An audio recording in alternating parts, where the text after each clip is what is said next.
Hi, I'm Dr. Mary Zennett with Citizens for Health Reform. And Mary, we're here with you at Speak Your Way to Wealth.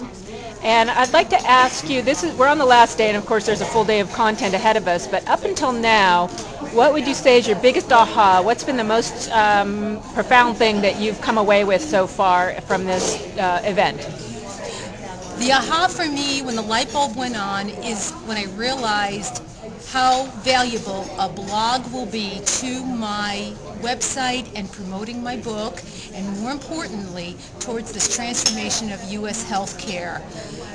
A business blog is focused, it's very specific, and it helps guide the reader to the points that they need to help join this transformation of health.